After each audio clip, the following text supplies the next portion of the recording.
इसका मुख्य कारण यह है कि नाभिक में उपस्थित प्रोटॉन की संख्या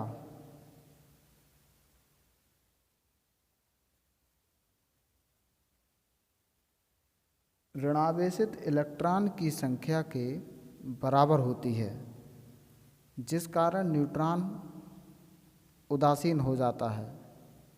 जैसा कि चित्र में दिखाया गया है, नाभिक में उपस्थित प्रोटॉन पॉजिटिव धनात्मक और न्यूट्रॉन दिए गए हैं और नाभिक के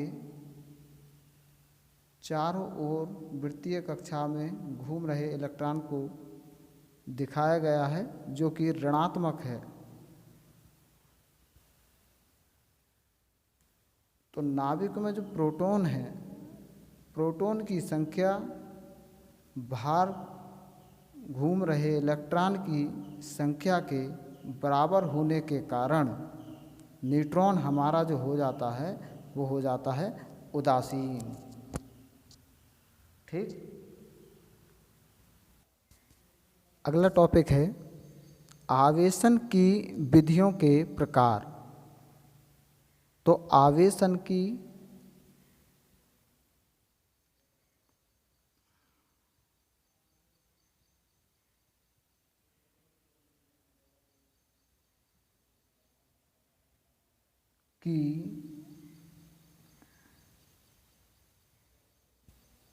विधियां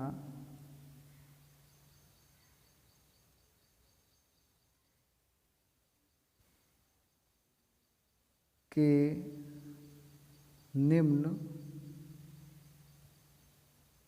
प्रकार होते हैं, जैसे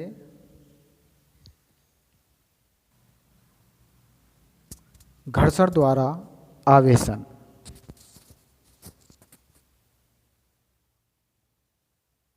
तो जानते हैं क्या होता है घर्षण द्वारा आवेशन। इसमें जब दो पदार्थों को अनुकूल परिस्थिति में परस्पर रगड़ा जाता है तो उनके बीच इलेक्ट्रॉनों के स्थानांतरण के कारण दोनों वस्तुएं आवेशित हो जाती हैं।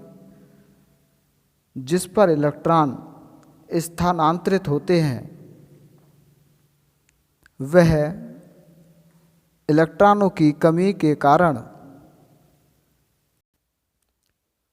धनावेशित हो जाती है तथा इलेक्ट्रॉनों की अधिकता के कारण ऋणावेशित हो जाती हैं। जैसे उदाहरण, जब कांच की छड़ को रेशम से रगड़ते हैं तब कांच की छड़ से कुछ इलेक्ट्रॉन रेशम पर स्थानांतरित हो जाते हैं, जिस कारण कांच की छड़ धनावेशित तथा रेशम की छड़ ऋणावेशित हो जाती है। दूसरी विधि है चालन द्वारा आवेशन।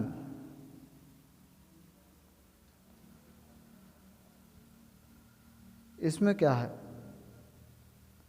कि जब किसी आवेशित चालक को किसी दूसरे अनावेशित चालक से स्पर्श कराएं तो आवेश रहित चालक पर भी उसी प्रकृति का आवेश उत्पन्न हो जाता है। तो इस प्रकार की विधि चालन विधि कहलाती है। जैसे कि चित्र में दो गोले लिए गए हैं, गोला ए आवेशित है और गोला बी अनावेशित है। जब इन दोनों गोलों को परस्पर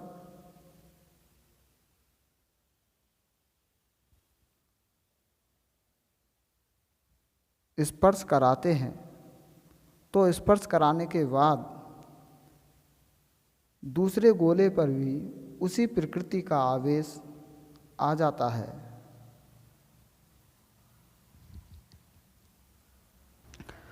तीसरी विधि है प्रेरण द्वारा आवेशन।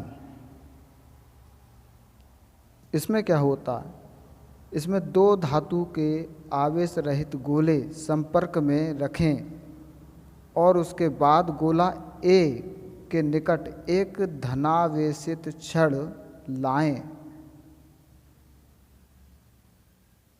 तो गोला ए के मुक्त इलेक्ट्रॉन छड़ की ओर आकर्षित हो जाते हैं, जिस कारण गोला ए पर ऋण आवेश उत्पन्न हो जाता है और गोला बी पर धन आवेश उत्पन्न हो जाता है। अतः हम कह सकते हैं कि किसी आवेशित वस्तु को अनावेशित वस्तु के निकट रखने पर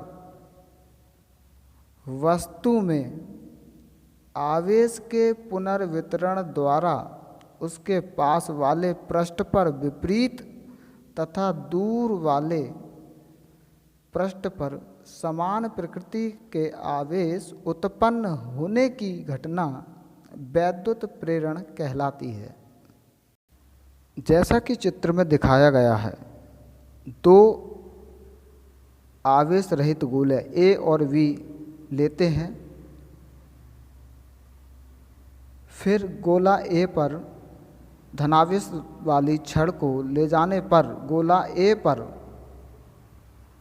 विपरीत प्रकार का आवेश उत्पन्न हो जाता है तथा दूसरी ओर उसे दूर वाले गोले के बाहर अंदर वाली सतह पर धनावेश उत्पन्न, जो कि दिखाया गया चित्र में, धनावेश उत्पन्न हो जाता है।